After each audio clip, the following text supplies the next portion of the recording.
तो dear students, आज का जो हमारा लेक्चर है BSN six semester and post RN second semester के सब्जेक्ट बायोस्टैटिस्टिक्स का यूनिट नंबर 14 जो कि हमारे साथ काय स्क्वायर टेस्ट है, इसको आज हम डिस्कस करेंगे और इसको समझने की कोशिश करेंगे। इस यूनिट के ऑब्जेक्टिव हमारे साथ मौजूद है। इसमें हम स्टैंडर्ड एरर ऑफ प्रोपोर्शन पर बात करेंगे। इसके साथ साथ हम इंडिकेट करेंगे kind of data that call for chi square test, मतलब वो किस तरह की डेटा होती है जिसके लिए हम काय स्क्वायर टेस्ट को यूज़ करते हैं और काय स्क्वायर टेस्ट के ज़रिए उस डेटा को हम क्या करते हैं, मेजर करते हैं। इसी तरह से हाइपोथेसिस टेस्टिंग के बारे में बात करेंगे कि काय स्क्वायर टेस्ट के दौरान हम किस तरह की हाइपोथेसिस करते हैं, टेस्टिंग करते हैं।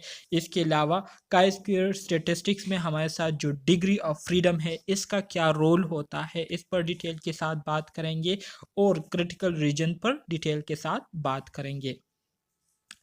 तो डियर स्टूडेंट्स, सबसे पहले काय स्क्वायर टेस्ट को स्टार्ट करने से पहले एक जर्नल कंसेप्ट आप स्टूडेंट्स के साथ में शेयर करना चाहता हूँ। यूनिट नंबर 12 और unit number 12 and unit number 13 में हमने मतलब रिग्रेशन और कोरिलेशन में हम जब कैलकुलेशन करते थे, तो उस कैलकुलेशन के जो मेन हमारे पास जो मेन चीज़ हुआ करती थी वो क्वांटिटेटिव डेटा हमारे पास हुआ करता था। और उसमें हम क्वांटिटेटिव डेटा को क्या करते थे, उसकी हम मेजरमेंट करते थे और उससे अपने जो प्रॉब्लम्स होते थे, जो मुख्तलिफ डेटा होती थी, तो उसको कैलकुलेट करके उससे हम अपने सॉल्यूशन निकालते थे। आज का जो हमारा लेक्चर है काय स्क्वायर टेस्ट, तो काय स्क्वायर टेस्ट ये एक ऐसा स्टैटिस्टिकल मेथड है जिसमें हम क्या करते हैं, जिसमें हम सिर्फ उस डेटा को मेजर कर सकेंगे जो कि हमारे साथ क्वालिटेटिव नेचर का हो। मतलब ये है कि आज तक अभी तक जितने भी हम लेक्चर पढ़ रहे थे, तो उसमें हम ज़्यादातर क्वांटिटेटिव डेटा के बारे में बात करते थे। आज के लेक्चर में हम क्वालिटेटिव डेटा के बारे में बात करेंगे और जितनी भी डेटा होती है उसकी क्वालिटी के बेस पर हम उसकी क्या करेंगे, कैलकुलेशन करेंगे। सो एमसीक्यूज पॉइंट ऑफ व्यू से बहुत ही इम्पोर्टेंट पॉइंट यहाँ पर आप स्टूडेंट्स के साथ बनता है। आपसे एग्जाम में पूछ सकते हैं कि which type of data can be measured through chi square test. कहते हैं कि किस किस्म की डेटा जो है हम काय स्क्वायर टेस्ट के ज़रिए मेजर करते हैं। तो क्वालिटेटिव डेटा जो है इसको हम क्या करते हैं, काय स्क्वायर टेस्ट के ज़रिए मेजर करते हैं। ठीक है, तो आपको ये बात जो है याद होनी चाहिए। आ जाते हैं अपने लेक्चर की तरफ। What is chi square test? Chi square test क्या है? The chi-square test is a statistical method used to determine if there is a significant association between categorical variable।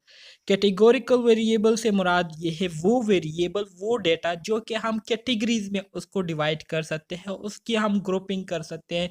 Category से मुराद ये है कि जैसे कि हमारे साथ अगर जेंडर की हम बात करें तो मेल ये एक कैटेगरी हो गई, फीमेल ये दूसरी कैटेगरी हो गई। ठीक है, मतलब जितनी भी हमारे साथ नॉमिनल डेटा होती है, ठीक है, नॉमिनल डेटा बाय नेम जिसे हम रिप्रेजेंट करते हैं, ठीक है, तो उसको हम नॉमिनल डेटा कहते हैं। सो काय स्क्वायर टेस्ट ये हमारे साथ एक स्टैटिस्टिकल मेथड होता है जिसके ज़रिए हम क्या करते हैं, जिसके ज़रिए हम दो कैटेगोरिकल वेरिएबल्स के दरमियान जो एसोसिएशन होती है उसको हम मालूम करते हैं कि आया हमारे पास जो वेरिएबल है इनके दरमियान किसी किस्म की रिलेशनशिप है या नहीं, किसी किस्म की एसोसिएशन है या नहीं। तो इसको हम क्या कहते हैं, इसको हम काय स्क्वायर टेस्ट कहते हैं। ठीक है, सिंपल अल्फाज में मैंने आपको बताया कि काय स्क्वायर टेस्ट ये एक स्टैटिस्टिकल मेथड है जिसको हम इस मकसद के लिए यूज़ करते हैं कि दो वेरिएबल्स के दरमियान, दो कैटेगोरिकल वेरिएबल्स के दरमियान या नॉमिनल वेरिएबल्स के दरमियान किसी भी किस्म की अगर एसोसिएशन है या एसोसिएशन नहीं है, तो इसको मालूम करने के लिए हम जो मेथड यूज़ करते हैं उस मेथड को हम क्या कहते हैं, काय स्क्वायर टेस्ट मेथड कहते हैं। ठीक है, it compares observed frequencies with expected frequencies to assess whether any observed deviation is due to change or represent a real relationship between the variable। जैसे कि मैंने आपको कहा, काई स्क्वेयर टेस्ट जो है ये एक ऐसा मेथड होता है जिसके ज़रिए हम क्या करते हैं, जिसके ज़रिए हमने जितनी भी डेटा को ऑब्ज़र्व किया होता है, तो उसी ऑब्ज़र्व डेटा को हम क्या करते हैं, उसको हम एक्सपेक्टेड डेटा के साथ या एक्सपेक्टेड फ्रीक्वेंसी के साथ उसको हम कंपेयर करते हैं। और इसी तरह से कंपेयर करने के दौरान हम देखते हैं कि आया जो हमने डेटा ऑब्ज़र्व किया था और जो हमने एक्सपेक्ट किया था कि इस तरह से होगा या इस तरह से नहीं होगा, ठीक है? तो आया इन ऑब्ज़र्व फ्रीक्वेंसीज़ और एक्सपेक्टेड फ्रीक्वेंसीज़ के दरमियान किसी किस्म की रिलेशनशिप है या नहीं? तो इसको हम क्या करते हैं, काई स्क्वेयर टेस्ट के ज़रिए मालूम करते हैं। This test is commonly used in various field. अब हमारे साथ जो काई स्क्वेयर टेस्ट मेथड है, इसको हम मुख्तलिफ फील्ड में यूज़ करते हैं, ठीक है? जैसे कि साइंस एक फील्ड है, ठीक है? सोशल साइंसेस हो गए, बिजनेस हो गया, to analyse data and make inference about relationship between categorical variables, ठीक है? इस मकसद के लिए यूज़ करते हैं ताकि हम जो कैटेगोरिकल वेरिएबल्स हैं इनके दरमियान हम इन्फरेंस करें। इन्फरेंस से मुराद इन दोनों को हम कंपेयर करें और कंपेयरिंग के दौरान हम जानने की कोशिश करें कि हमारे साथ जो वेरिएबल्स हैं इनके दरमियान किसी किस्म की रिलेशनशिप है या नहीं। तो इसको मालूम करने के लिए हम क्या करते हैं, काई स्क्वेयर टेस्ट मेथड को यूज़ करते हैं। मज़ीद आगे बढ़ते हैं, कहते हैं कि up to this point the inference to the population has been concern with scores on one or more variables such as CAT scores, mathematics achievement, age, weight and hours spent on the computer। कहते हैं कि अब तक हमने जितनी भी study की है बायोस्टैटिस्टिक्स में, तो ज़्यादातर हम जो डेटा कैलकुलेट करते थे या मेजर करते थे तो वो हमारे साथ क्या हुआ करती थी, उसकी नेचर जो है हमारे साथ क्वांटिटेटिव हुआ करती थी, ठीक है? क्वांटिटेटिव डेटा जो है हम क्या करते थे, उसको हम मेजर करते थे, ठीक है? We use the score to make the inference about population mean. और इसी तरह से हम इन्हीं स्कोर्स, इन्हीं डेटा को यूज़ करते हुए जो पॉपुलेशन मीन है उसके साथ हम कंपेयर करते थे, ठीक है? Note our research question involve such score data, ठीक है? तो कहते हैं कि ज़रूरी नहीं है कि जितने भी हम रिसर्च करते हैं या जितने भी हमारे साथ रिसर्च क्वेश्चंस होते हैं तो उसमें हमारे साथ क्वांटिटेटिव डेटा हो, ठीक है? बाज़ रिसर्च क्वेश्चन ऐसे होते हैं, बाज़ रिसर्च ऐसे होते हैं जो कि हमारे साथ क्वालिटेटिव वेरिएबल्स पर मुश्तमिल होते हैं। सो उन क्वालिटेटिव वेरिएबल्स को मेजर करने के लिए हम जो स्पेसिफिक मेथड यूज़ करते हैं, तो उस स्पेसिफिक मेथड को हम क्या कहते हैं, काई स्क्वेयर टेस्ट कहते हैं, ठीक है? इसके बारे में आज के लेक्चर में हम बात करेंगे। समझ आ रही है अब स्टूडेंट्स को? जी सर। Okay, very good. मज़ीद आगे कहते हैं कि today the data that we analyse consist of frequencies that is the number of individual falling into categories. In other words, the variables are measured on a nominal scale। वही बात है जो कि हमने स्टार्ट के डिफिनीशन में कही थी कि आज का जो हमारा लेक्चर है काई स्क्वायर, तो काई स्क्वायर में हम ख़ास तौर पर उस तरह की डेटा को हम क्या करते हैं, मेजर करते हैं जो कि हमारे साथ कैटेगोरिकल फॉर्म में होता है, ठीक है? कैटेगोरिकल फॉर्म से मुराद ये है जो कि हमारे साथ नॉमिनल फॉर्म में होता है। नॉमिनल फॉर्म में अगर आपको यूनिट नंबर 1, 2, 3 याद हो तो उसमें ही हमने क्वांटिटेटिव और क्वालिटेटिव डेटा के जो टाइप्स है उसको हमने पढ़ा था, ठीक है? जैसे कि ऑर्डिनल हो गया, नॉमिनल हो गया, ये हमारे साथ क्वालिटेटिव है, ठीक है? तो इसके बारे में हमने वहाँ पर पढ़ा था। अगर क्वालिटेटिव के बारे में आपको थोड़ी सी भी कन्फ्यूजन है, समझ नहीं आ रही, तो आप यूनिट 1 से लेकर यूनिट 3 या यूनिट 2 तक काफ़ी डिटेल के साथ उसको आप देख सकते हैं। The test statistics for frequency data is Pearson chi-square, ठीक है? अब हमारे साथ जो नॉमिनल डेटा होता है इसके लिए हम जो टेस्ट करते हैं, ठीक है? तो उस टेस्ट के लिए हम जो मेथड यूज़ करते हैं उसको हम पियर्सन chi-square कहते हैं, ठीक है? The magnitude of Pearson chi-square reflect the amount of discrepancy between observed frequencies and expected frequencies।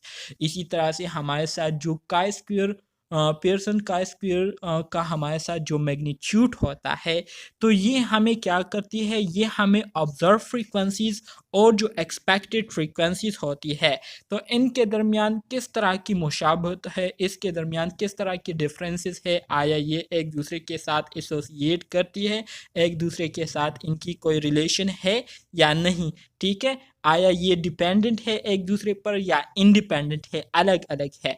तो इसको मालूम करने के लिए हमें क्या करती है, डेटा प्रोवाइड करती है।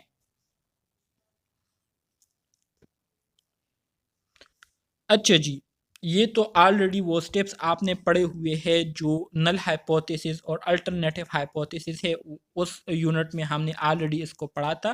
कहते हैं कि कोई भी डेटा हो हमारे साथ, तो उस डेटा को कैलकुलेट करने के लिए हमें कुछ एजम्पशन जो है वो करने होते हैं, ठीक है, कुछ स्टेप्स होते हैं हमारे साथ। तो स्टेप्स इन टेस्ट हाइपोथेसिस, जो हमारे साथ नल हाइपोथेसिस होता है, तो उसको टेस्ट करने के लिए हमें कुछ स्टेप्स लेने होते हैं।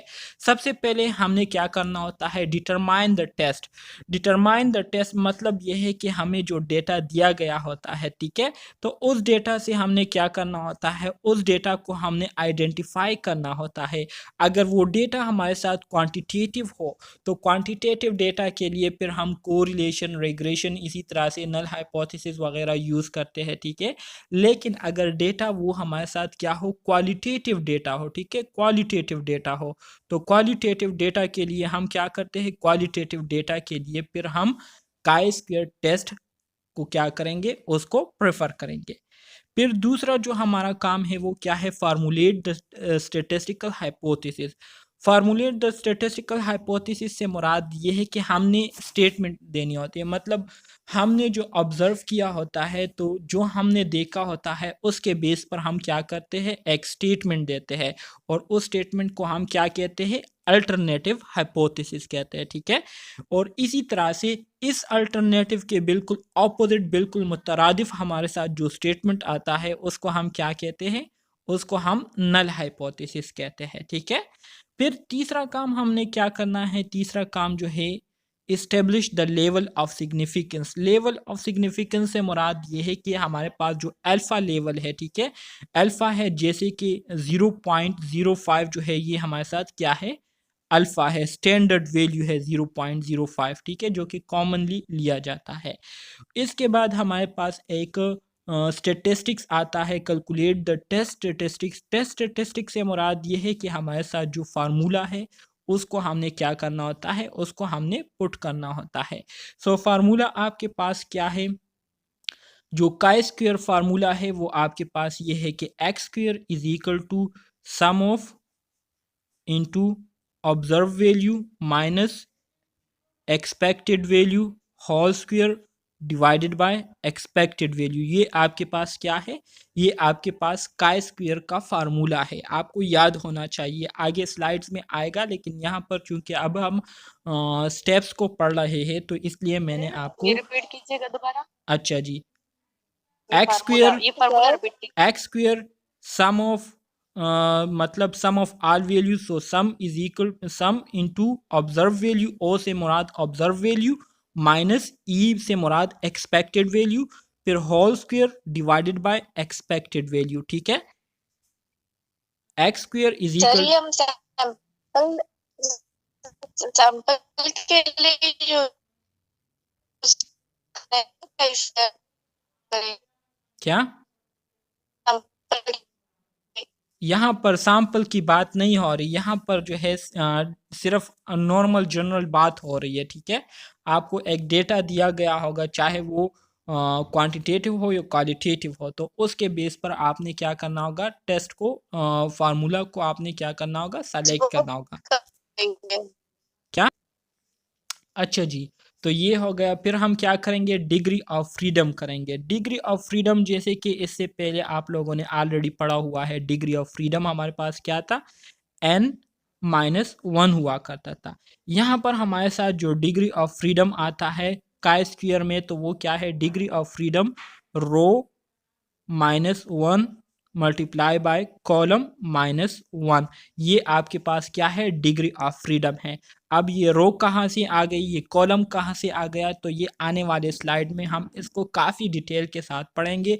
और आज का लेक्चर जो है बच्चों वाला लेक्चर है, इंतहाई आसान है, आपको इंशाल्लाह इसकी समझ भी आएंगी और आप लेक्चर को एंजॉय भी करेंगे, इतना आसान है, ठीक है। तो गौर से सुनिएगा मेरी बात को। फिर हम क्या करते हैं लास्ट में, calculated test statistics against tabulated and make decision. बाकी वही काम है जैसे कि हम कैलकुलेशन करते थे, कैलकुलेशन से हमारे पास जो वैल्यू आती थी, ठीक है, तो उस कैलकुलेटेड वैल्यू को हम क्या करते थे, टेबल में जो वैल्यू हुआ करती थी तो उस टेबुलेटेड वैल्यू के साथ हम क्या करते थे, कंपेयर करते थे। अगर कैलकुलेटेड वैल्यू हमारे साथ टेबुलेटेड वैल्यू से ज़्यादा आती थी तो हम नल हाइपोथेसिस को क्या करते थे, रिजेक्ट कर लेते थे। लेकिन अगर कैलकुलेटेड वैल्यू जो है ये हमारे साथ नल हाइपोथेसिस के ख़िलाफ़ आती थी, मतलब नल हाइपोथेसिस से कम आती थी, ठीक है, तो फिर हम नल हाइपोथेसिस को रिजेक्ट नहीं करते थे, ठीक है। तो ये सारा कुछ आज के लेक्चर में हम आगे डिटेल के साथ करने वाले हैं। तो ये बेसिक चीज़ें आप लोगों को याद होनी चाहिए। तकरीबन ये हमने 3-4 लेक्चर में ये स्टेप्स जो है पढ़े हुए हैं, तो ये आपको याद होने चाहिए कि हमने क्या क्या करना है। ये आपके सर आप पास दोबारा बताइएगा, वो सिग्नल कट हो। अच्छा थैंक यू जी। सर। तो स्टेप्स इन टेस्ट हाइपोथेसिस जैसे कि मैंने आपको बताया कि सबसे पहले हम क्या करेंगे, सबसे पहले हम डिटरमाइन करेंगे द अप्रोप्रिएट टेस्ट। डेटा को देखते हुए उसके बेस पर हम क्या करेंगे, कंक्लूड करेंगे कि ये टेस्ट जो है ये हमारे साथ क्वांटिटेटिव होने वाला है या क्वालिटेटिव होने वाला है, ठीक है। अगर डेटा जो है ये आपके पास क्वांटिटेटिव फॉर्म में है तो फिर आपने समझ जाना है कि इसके लिए हमने क्वांटिटेटिव फार्मूलाज को जो है यूज़ करना है। लेकिन अगर डेटा जो है ये आपके पास नॉमिनल फॉर्म में हो, कैटेगोरिकल फॉर्म में हो, तो आपने समझ जाना है कि ये टेस्ट जो है हमारे पास क्या होगा, क्वालिटेटिव टेस्ट होगा, ठीक है। फिर इसके बाद दूसरा जो हमारा काम है वो क्या है, formulate the statistical hypothesis. Statistical hypothesis हम किस तरह से फार्मूलेट करेंगे, इससे मुराद ये है कि जब आपके पास डेटा आएगा तो डेटा को जब आप ऑब्ज़र्व करेंगे तो आप जो देखेंगे तो उसको देखने से ही आपके माइंड में एक बात आएगी, आपके जहन में एक स्टेटमेंट जो है वो क्या होगी, पैदा होगी। और वो आप कहेंगे कि मेरे ख्याल के मुताबिक ये इस तरह से। तो आपकी जो अपनी पॉइंट ऑफ व्यू होती है इसको हम अल्टरनेटिव हाइपोथेसिस कहते हैं। और इसी तरह से आपकी जो इजहार राय होता है, ठीक है, या आपका जो पॉइंट ऑफ व्यू होता है इसके ऑपोजिट हमारे साथ एक स्टेटमेंट बनता है जिसको हम क्या कहते हैं, नल हाइपोथेसिस कहते हैं, जिसको हम एच नॉट से रिप्रेजेंट करते हैं। इसी तरह से स्टेटिस्टिकल हाइपोथेसिस को फार्मूलेट करने के बाद फिर हम हमारा तीसरा जो काम होता है वो हमने लेवल ऑफ सिग्निफिकेंस को देखना होता है। लेवल ऑफ सिग्निफिकेंस आपके पास स्टैंडर्ड क्या है, आपके पास लेवल ऑफ सिग्निफिकेंस जो स्टैंडर्ड है वो 0.05 है, ठीक है। इसको करने के बाद फिर आपने क्या करना होगा, फोर्थ स्टेप जो है वो आपके पास टेस्ट स्टेटिस्टिक्स का होता है, मतलब आपने कैलकुलेशन करनी होती है। सो आपके पास जो काई स्क्वायर फार्मूला है वो क्या है, X square is equal to sum, मतलब सोमेशन है, into observe value minus expected value whole square divided by expected value. ये आपके पास एक मेजर फार्मूला है और इसको जो है हमने आगे स्लाइड में डिटेल के साथ कैलकुलेट करना है, ठीक है। इंतहाई सिंपल है, इंशाल्लाह आपको इसकी आसानी से समझ आ जाएगी। तो ये करने के बाद फिर आपके पास जो नेक्स्ट स्टेप बनता है तो वो कौन सा है, नेक्स्ट स्टेप जो आपके पास बनता है वो है degree of freedom. Degree of freedom आज तक जो हम पढ़ रहे थे, ठीक है, वो आपके पास इसका जो फार्मूला था वो कुछ इस तरह से था कि degree of freedom is equal to n-1, या अगर हमारे पास 2 सैंपल हुआ करते तो उसके लिए हम n-2 पुट करते थे, ठीक है। काई स्क्वायर टेस्ट के लिए हमारे साथ जो डिग्री ऑफ फ्रीडम का फार्मूला बनता है तो वो क्या है, रो -1 मल्टीप्लाई बाय कॉलम -1। तो ये आपके पास क्या है, ये आपके पास डिग्री ऑफ फ्रीडम है, ठीक है। तो ये फार्मूला जो है आपको याद होना चाहिए। इस फार्मूले से हम क्या करेंगे, इस फार्मूले से फिर हम टेबुलेटेड वैल्यू को क्या करेंगे, उसको हम कैलकुलेट करेंगे। और लास्ट में फिर हमारा जो काम है वो क्या होता है, वो हम अपनी कैलकुलेटेड वैल्यू को कंपेयर करते हैं टेबुलेटेड वैल्यू के साथ। अगर कैलकुलेटेड वैल्यू जो है मिसाल के तौर पर वो हमारे साथ ज़्यादा है टेबुलेटेड वैल्यू से, तो हम नल हाइपोथेसिस को क्या करते हैं, हम नल हाइपोथेसिस को रिजेक्ट करते हैं। इसी तरह से अगर कैलकुलेटेड वैल्यू मिसाल के तौर पर ये हमारे साथ इक्वल हो या क्या हो, कम हो टेबुलेटेड वैल्यू से, तो फिर हम क्या करेंगे, नल हाइपोथेसिस है उसको फिर हम रिजेक्ट नहीं करेंगे। ठीक है, तो ये बातें ऑलरेडी हमने काफ़ी डिटेल के साथ डिस्कस किए हुए हैं, तो ये आपको याद होने चाहिए। अब यहाँ पर आपको जो टेबल नज़र आ रहा है, तो इसको हम क्या कहते हैं, इसको हम काई स्क्वायर टेस्ट टेबल कहते हैं। ठीक है, और इसी तरह से इसके लिए मैंने दूसरा भी एक नाम लिया था। अब क्या कहा था इसके बारे में मैंने, इस टेबल को दूसरा भी नाम इसके लिए यूज़ होता है, तो वो आगे स्लाइड में आने वाले हैं, मैं आपको बता दूंगा। तो ये आपके पास क्या है, ये आपके पास काई स्क्वायर टेबल है। ठीक है, काई स्क्वायर का टेबल है आपके पास। इससे किस तरह की वैल्यू निकाला जाता है, तो इसका तरीका भी मैं आपको इंशाल्लाह आगे स्लाइड में बताऊंगा। तो सबसे पहला स्टेप हमारे साथ क्या होता है, अप्रोप्रिएट टेस्ट जो है वो मालूम करना होता है। So chi square is used when both variables are measured on the nominal scale. जैसे कि स्टार्ट में ही मैंने आपको बताया था कि काई स्क्वायर टेस्ट या मेथड हम सिर्फ उसी कंडीशन में यूज़ कर सकते हैं जब हमारे साथ दोनों वेरिएबल जो है वो क्या हो, नॉमिनल हो। ठीक है, ऑर्डिनल फॉर्म में हो, क्वालिटेटिव नेचर हो। ठीक है, उसकी क्वांटिटेटिव ना हो, क्वालिटेटिव नेचर के डेटा हमारे पास हो, तो हम काई स्क्वायर मेथड को यूज़ करेंगे। दूसरी बात इसमें ये कही गई है कि it can be applied to interval और ratio data that have been categorise into a small number of group. ठीक है, मतलब ये है कि इसको हम स्मॉल नंबर ऑफ ग्रुप, मतलब जो कैटेगोरिकल डेटा होता है जिसको हमने स्मॉल नंबर ऑफ ग्रुप, छोटे छोटे ग्रुप में हमने तकसीम किया होता है, तो उसके लिए भी हम काई स्क्वायर टेस्ट मेथड को यूज़ कर सकते हैं। It assumed that the observation are randomly sampled from the population। इसमें हमने जो सैंपल बनाए हुए होते हैं, ठीक है, तो उसको हमने पॉपुलेशन से रेंडमली जो है उसको हमने क्या किया होता है, सेलेक्ट किए होते हैं। All the observation are independent. इसमें हमारे साथ तमाम जितने भी ऑब्जर्वेशन होती है, डेटा होता है, ठीक है, जितने भी ग्रुप्स होते हैं, तो वो क्या होते हैं, इंडिपेंडेंट होते हैं। An individual can appear only once in the table and there are no overlapping. मतलब ये है कि हमारे साथ मिसाल के तौर पर ये एक ग्रुप है, ठीक है, ये हमारे पास दूसरा ग्रुप है, ये हमारे साथ तीसरा ग्रुप है। ठीक है, तो इस ग्रुप में जो डेटा मौजूद होगा वो इस ग्रुप में नहीं होगा। ठीक है, और इस ग्रुप में जो डेटा मौजूद है वो तीसरे ग्रुप में नहीं होगा। मतलब ये है कि एक बार जो डेटा मेंशन हुआ हो वो दोबारा रिपीट नहीं होगा और एक दूसरे पर ओवरलैप नहीं करेगा। ठीक है, तो इस तरह का जो है डेटा आपके पास मौजूद होगा। फिर आपने क्या करना है, दूसरा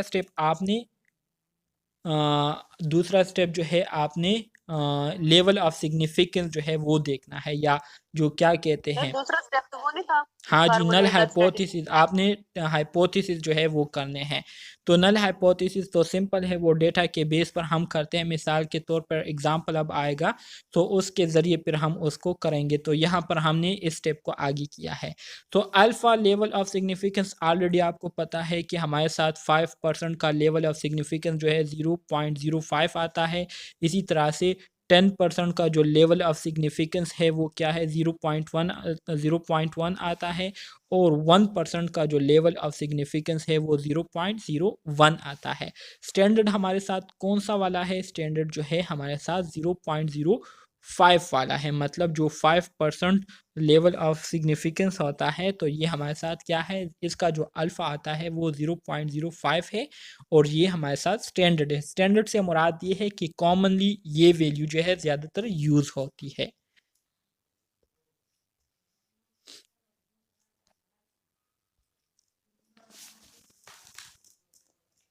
इसी तरह से मज़ीद आगे बढ़ते हैं। Determine the hypothesis whether there is association or not. तीसरा स्टेप जो है हमारे साथ क्या है, ये है। अब नल सबसे पहले अल्टरनेटिव हाइपोथेसिस होती है। सो अल्टरनेटिव हाइपोथेसिस आपका क्या है? The two variable are associated. आप कहते हैं जब आपने ऑब्जर्वेशन की तो ऑब्जर्वेशन को देखते हुए आपने एक बात कही, आपने एक स्टेटमेंट दिया कि जो दो वेरिएबल है इनका एक दूसरे के साथ ताल्लुक है, या आपने कहा कि जो दो वेरिएबल है इनका एक दूसरे के साथ ताल्लुक नहीं है। ये क्या है? Two variable are not independent. दो वेरिएबल जो है ये इंडिपेंडेंट नहीं है। तो इसके ऑपोजिट हमारे साथ जो नल हाइपोथेसिस बनेगा उसको हम नल हाइपोथेसिस कहेंगे। ठीक है, the two variable are independent. हम कहेंगे कि नल हाइपोथेसिस कहेगा कि नहीं, ये वेरिएबल जो है हमारे साथ ये क्या है? इंडिपेंडेंट है। जबकि हमने कहा कि वेरिएबल जो है ये हमारे साथ इंडिपेंडेंट नहीं है। तो अब हम क्या करेंगे? अब हम नल हाइपोथेसिस को टेस्ट करेंगे कि नल हाइपोथेसिस में जो स्टेटमेंट, जो दावा किया गया है, तो आया ये सच है या नहीं। तो इसको हम फिर क्या करते हैं? टेस्ट करते हैं।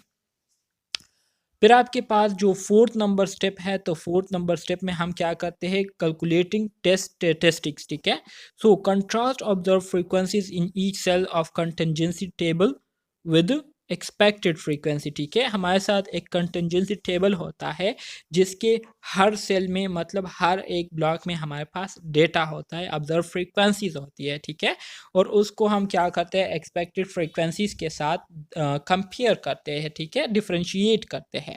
The expected frequencies represent the number of cases that would be found in each cells if the null hypothesis were true. जो एक्सपेक्टेड फ्रीक्वेंसीज होते हैं, ठीक है, तो एक्सपेक्टेड फ्रीक्वेंसी जो है ये हमें नंबर ऑफ केसेस जो है उसको क्या करती है? उसके बारे में हमें डेटा प्रोवाइड करती है, जो कि हर एक सेल्स में मौजूद होती है। सेल्स किसे कहते हैं? आगे डिटेल से आने वाला है।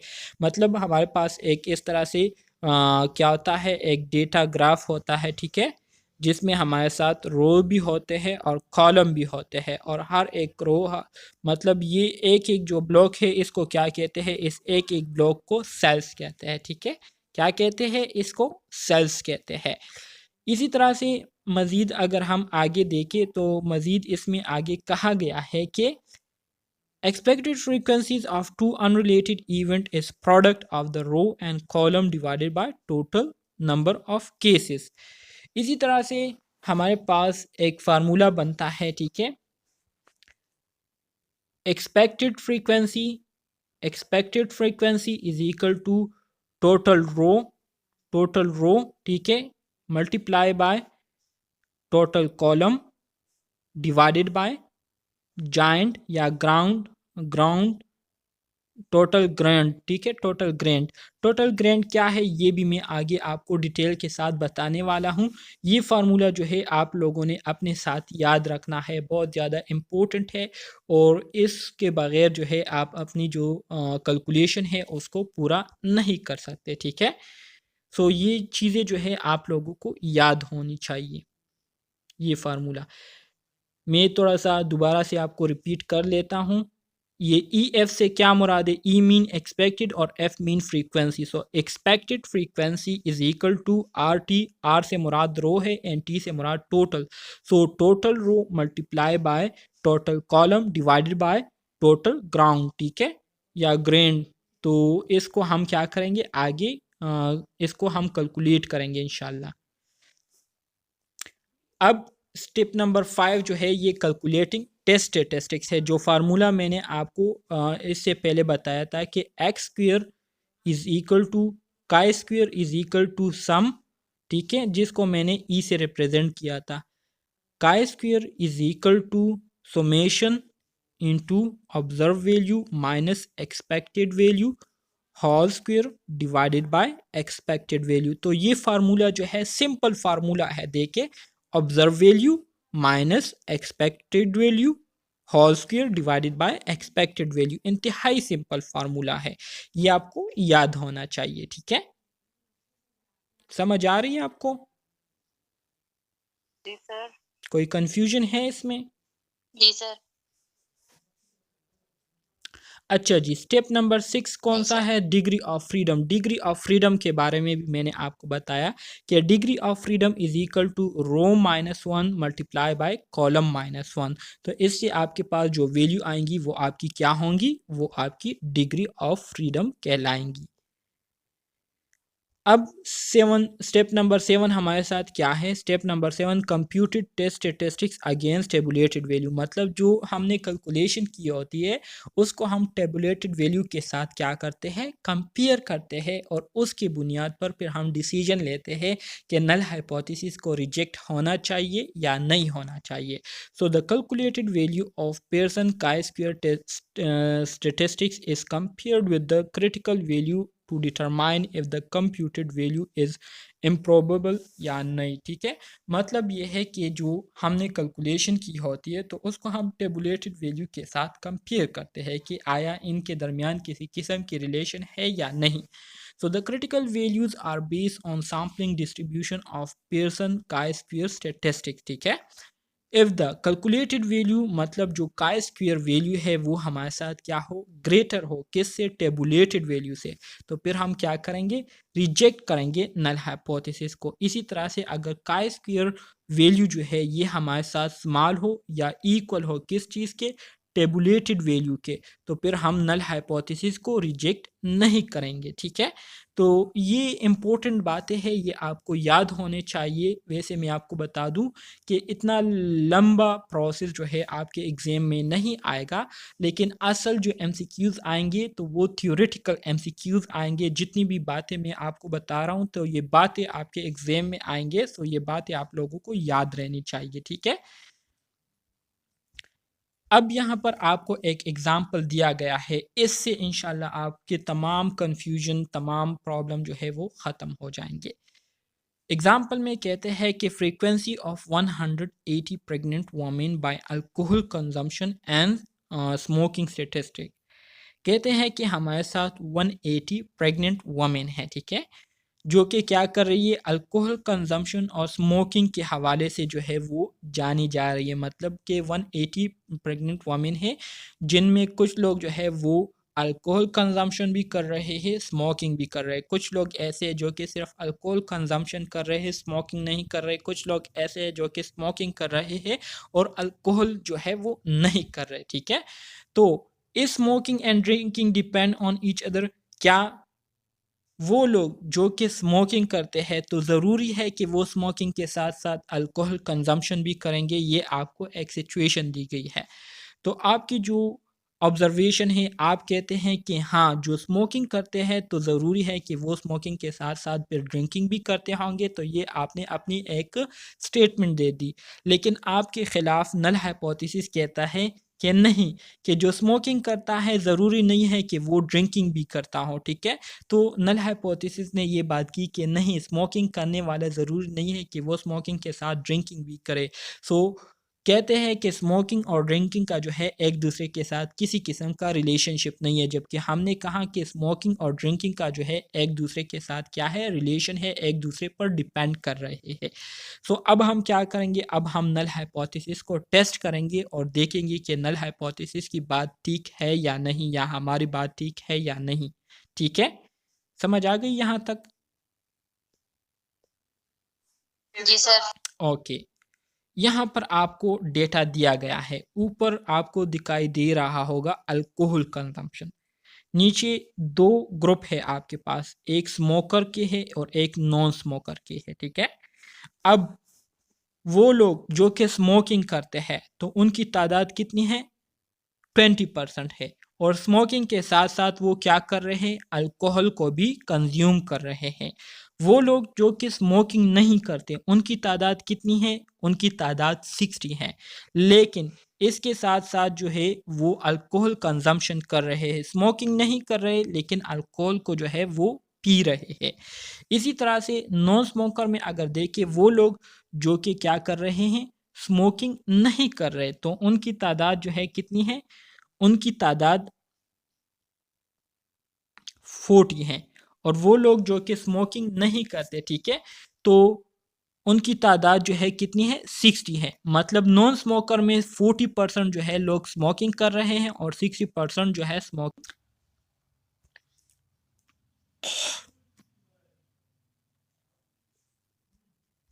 तो मैं आपको कह रहा था कि हमारे पास दो ग्रुप है, ठीक है, एक स्मोकर के और एक नॉन स्मोकर के। स्मोकर के बारे में मैंने आपको बताया कि जो स्मोकर है उनमें क्या है, उनमें 20 लोग ऐसे हैं जो कि क्या कर रहे हैं, स्मोकिंग कर रहे हैं, ठीक है, और उसके साथ साथ अल्कोहल भी वो क्या कर रहे हैं, कंज्यूम कर रहे हैं। इसी तरह से जो स्मोकर में 60 लोग ऐसे हैं जो कि क्या कर रहे हैं, स्मोकिंग नहीं कर रहे, लेकिन इसके साथ अल्कोहल जो है वो क्या कर रहे, कंज्यूम कर रहे हैं। इसी तरह से नॉन स्मोकर में 40% लोग ऐसे हैं जो कि स्मोकिंग कर रहे हैं और 60% लोग ऐसे हैं जो कि स्मोकिंग नहीं कर रहे, ठीक है।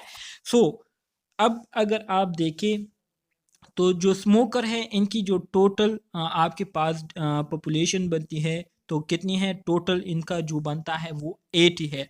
20 + 60 80 हो गया, ठीक है।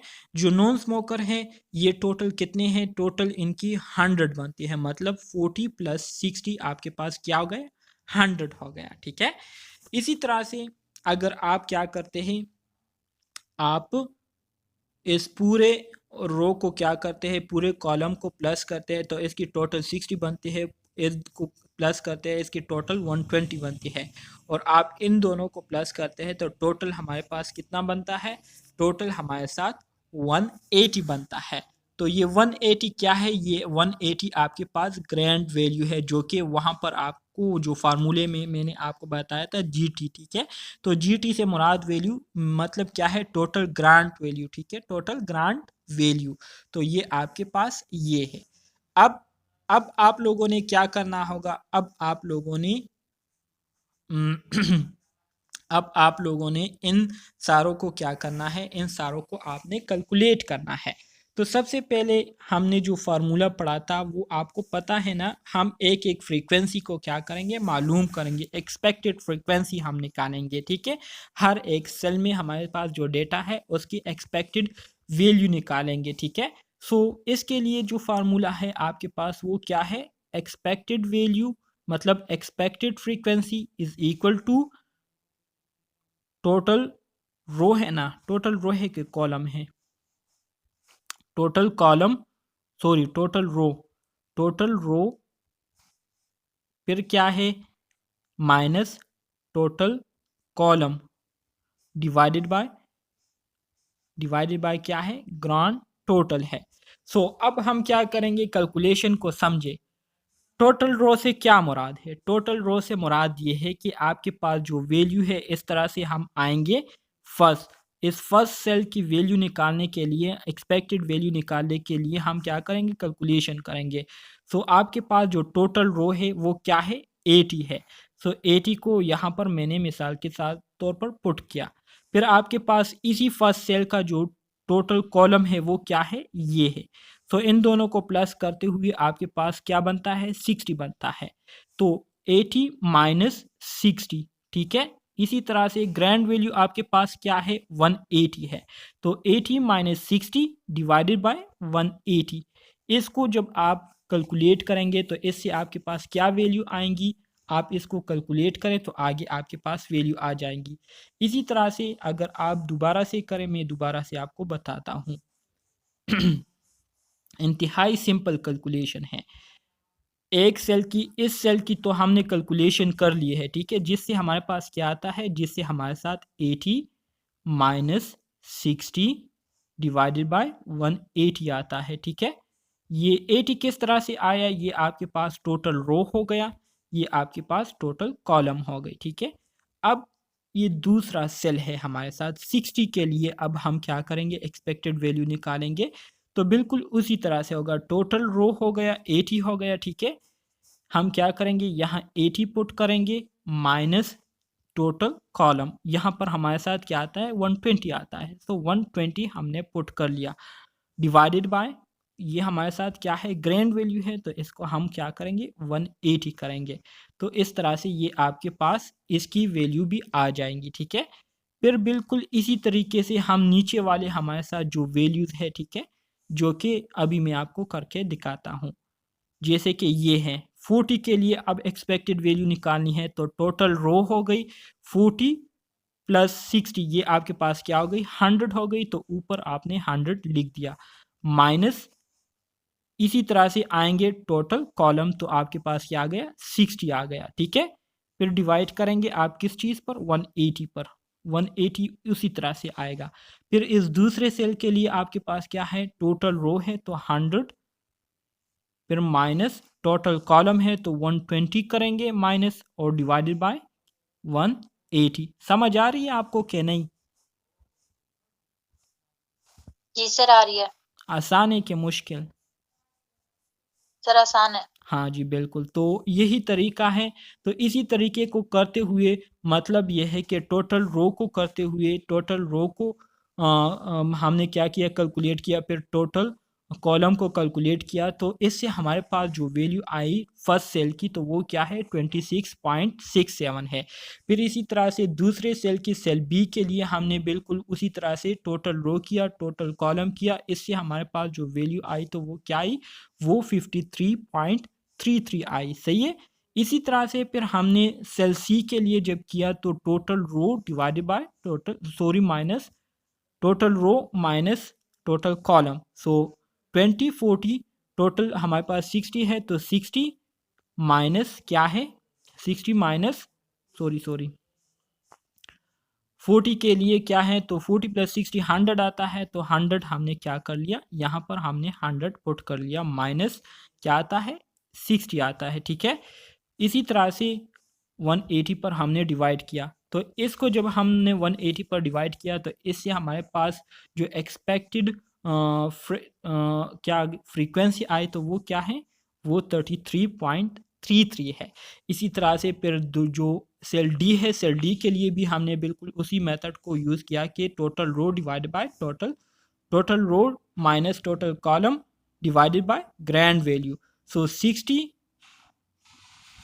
इसका हमारे पास क्या आता है 40 प्लस 60 100 आ गया, 100 हमने पुट कर लिया, माइनस इसका क्या आता है टोटल कॉलम क्या आता है 120 आता है, तो 120 माइनस 1 डिवाइडेड बाय 180, तो इसको जब हमने कैलकुलेट किया तो इससे हमारे पास जो वैल्यू आई वो क्या आई 66.67 आई, ठीक है। तो ये सारे फ्रैक्शन वैल्यू जो है आपके पास आ गए हैं, एक ये है एक्सपेक्टेड वैल्यू, एक ये है, एक ये है और एक ये है, ठीक है। तो ये आपको याद होने चाहिए। अब हम आगे बढ़ेंगे, यहाँ तक समझ आ गई? जी सर। ओके, अब देखें हमारे पास जो फार्मूला है, ठीक है, वो फार्मूला आप लोगों को याद होना चाहिए। यहाँ पर मैं आपको लिख के दे देता हूँ। सिंपल फार्मूला है chi square minus sum into observe value minus expected value whole square divided by expected value, ठीक है। तो ऑब्जर्व वैल्यू जो हमारे पास पहले थे, ठीक है, बगैर एक्सपेक्शन के, पहले ए सेल में हमारे पास क्या था 20 था, दूसरे सेल में 60, तीसरे सेल में 40, चौथे सेल में 60, तो ये हमारे पास क्या है ऑब्जर्व वैल्यू है। इसका टोटल हमारे पास 180 बनता है। एक्सपेक्टेड वैल्यू इन सारों के, जब एक्सपेक्टेड वैल्यू 20 की एक्सपेक्टेड वैल्यू हमारे पास एक्सपेक्टेड फ्रीक्वेंसी क्या आई 26.67 आई, ठीक है। इसी तरह से 60 की 53.33 आई, 40 की 33.33 आई। इसी तरह से जो हमारे पास 60 की एक्सपेक्टेड वैल्यू है तो वो क्या है 66.67 है। इसी तरह से इन सब को हमने प्लस किया तो इससे हमारे पास वही वैल्यू आ गई, कितने के बराबर है, ये हमारे पास टोटल 180 के बराबर है अगर इन सब को हम प्लस करें। फिर हमारे पास आता है observe value minus expected value. So observe value हमारे पास क्या है 20 है, एक्सपेक्टेड वैल्यू क्या है 26.67 है। सो 20 से आप 26.67 को माइनस करें तो आपके पास पीछे रह जाती है वैल्यू -6.67।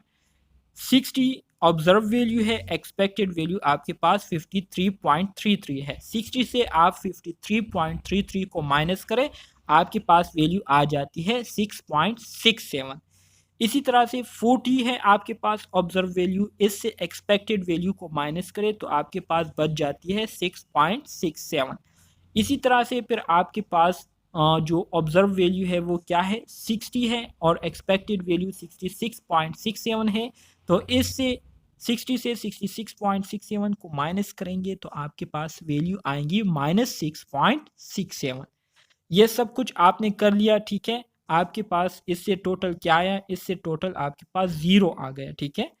0 किस तरह से आया, 6.67 से -6.6 करे तो 0 आ गया। इसी तरह से इन दोनों से करे तो दोनों को 0 0 आ गया, तो आगे टोटल आपके पास 0 आ गया, ठीक है। अच्छा जी, अब हमारे साथ क्या आता है, observe value minus expected value whole square, ठीक है।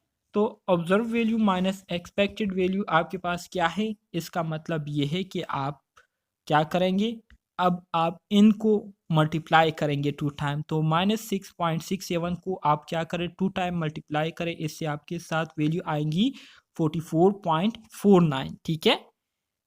इसको आप मल्टीप्लाई करेंगे, इससे आएंगी 44.49। इसको आप मल्टीप्लाई करेंगे, इससे वैल्यू आएंगी 44.49।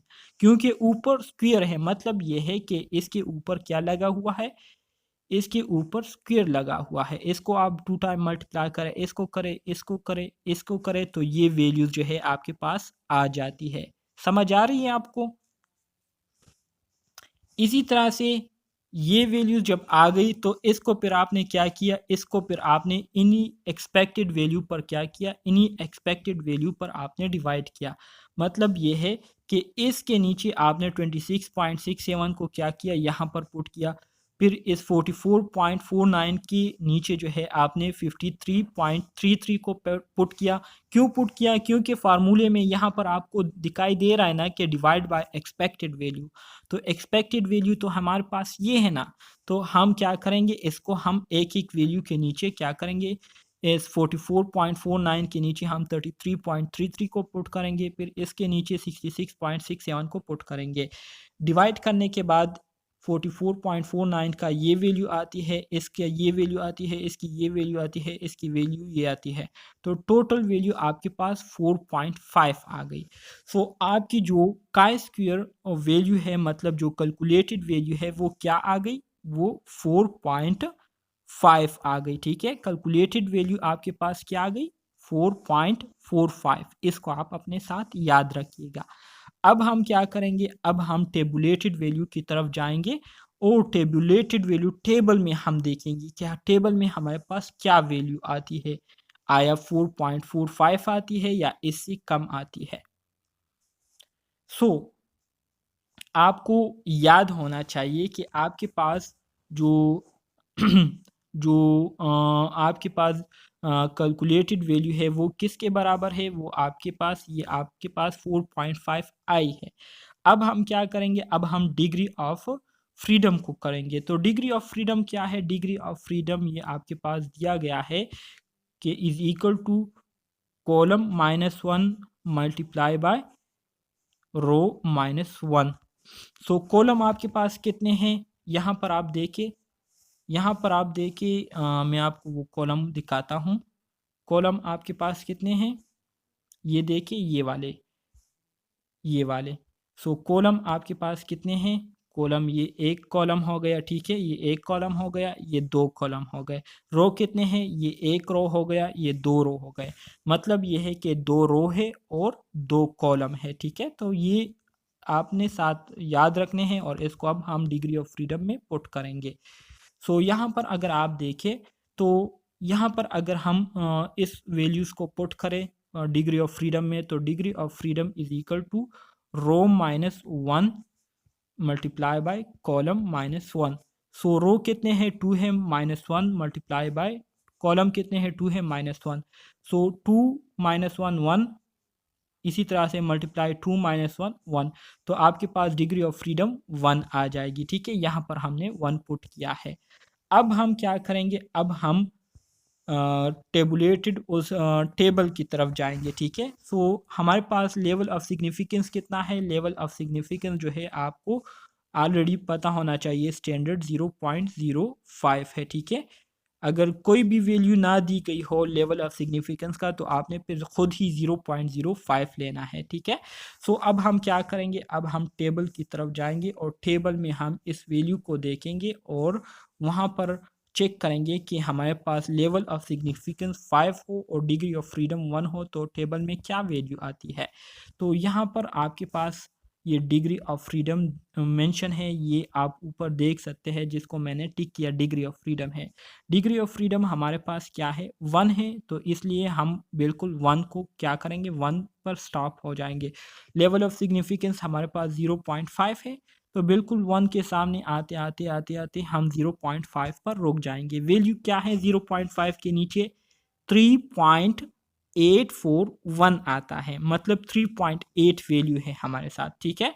सो अब हम वापस आ जाएंगे, कहाँ पर, वापस आ जाएंगे और यहाँ पर अब हम देखेंगे हमारे पास वैल्यू क्या है, ये वैल्यू हमारे पास 3.84 आई है।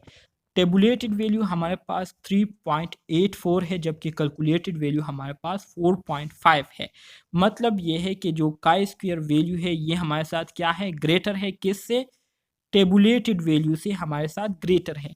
तो इसका मतलब क्या हुआ, इसका मतलब ये है कि जो नल हाइपोथेसिस है इसने जो बात की थी कि स्मोकिंग और ड्रिंकिंग जो है ये हमारे साथ क्या है, ये इंडिपेंडेंट है, तो इसकी बात गलत साबित हो गई, ठीक है। और हमने जो बात की थी कि स्मोकिंग और ड्रिंकिंग जो है ये डिपेंडेंट है, तो हमारी बात सही साबित हो गई। तो इस वजह से हम नल हाइपोथेसिस को क्या करेंगे, रिजेक्ट करेंगे। तो इस तरह से ये आपकी कैलकुलेशन कंप्लीट हो जाती है, ठीक है। तो ये था आपका यूनिट नंबर जी सर। 14। समझ आ गई, इसमें किस चीज़ में अब आपको कंफ्यूजन है ये बताएं।